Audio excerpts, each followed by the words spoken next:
তো বন্ধুরা, গ্রীষ্মকালের এই দম বন্ধ করা গরমের মধ্যে যাত্রীদের কিছুটা স্বস্তি দিতে কলকাতা মেট্রো চালু করলো বিশেষ পরিষেবা, যার দ্বারা যাত্রীরা চরম উপকৃত হচ্ছে বলে জানাচ্ছে মেট্রো যাত্রীরা।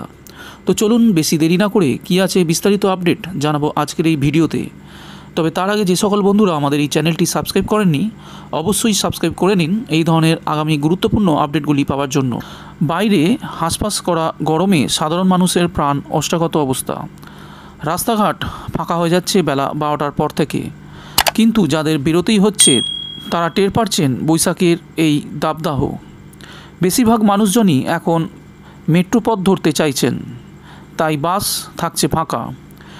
মেট্রো রেলের শীততাপ নিয়ন্ত্রিত পরিবেশে একটু দম নিতে চাইছে মানুষজন। এই পরিস্থিতিতে মেট্রো স্টেশনে গ্লুকোজ দেওয়ার ব্যবস্থা করেছে মেট্রো রেল কর্তৃপক্ষ। মহানগরীর উত্তর দক্ষিণ মেট্রোয় প্রতি স্টেশনেই মিলছে গ্লুকোজ। ঠিক কী ঘটছে মেট্রো স্টেশনে? মেট্রো রেল কর্তৃপক্ষ সূত্রের খবর, সব স্টেশনেই এই ঠান্ডা পানীয় দেওয়ার ব্যবস্থা করা হয়েছে। যাত্রীদের এই প্রবল দাবদাহে কাহিল অবস্থা। এখন সব মেট্রো শীততাপ নিয়ন্ত্রিত হয়ে গিয়েছে, আর রোদে ঘামে ভিজে স্টেশনের টিকিট কাটার সময় গ্লুকোজ দেয়া হচ্ছে, যাতে মিলবে একদিকে এনার্জি, অন্যদিকে স্বস্তি। তাপপ্রবাহের সময় এটি অত্যন্ত প্রয়োজন। এতে যাত্রীদের কী প্রতিক্রিয়া মিলছে? অফিস যাত্রীরা বলছেন এটা অনেক উপকার হচ্ছে, যা এর আগে কখনো ঘটেনি। গলা দিয়ে ঠান্ডা গ্লুকোজ জল নামার সময় যেন স্বস্তি মিলছে।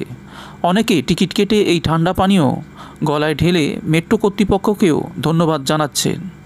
তাই তাপপ্রবাহ নিয়ে চিকিৎসকরা জানিয়েছেন এই গরমে হিটস্ট্রোকের সম্ভাবনা বেশি, তাই শরীরে সোডিয়াম পটাশিয়ামের ভাগ ঠিক রাখা অত্যন্ত জরুরি।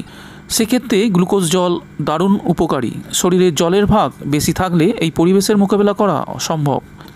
ব্যাগে জল নিয়ে বেরোনোর পরামর্শও দিচ্ছেন চিকিৎসকরা।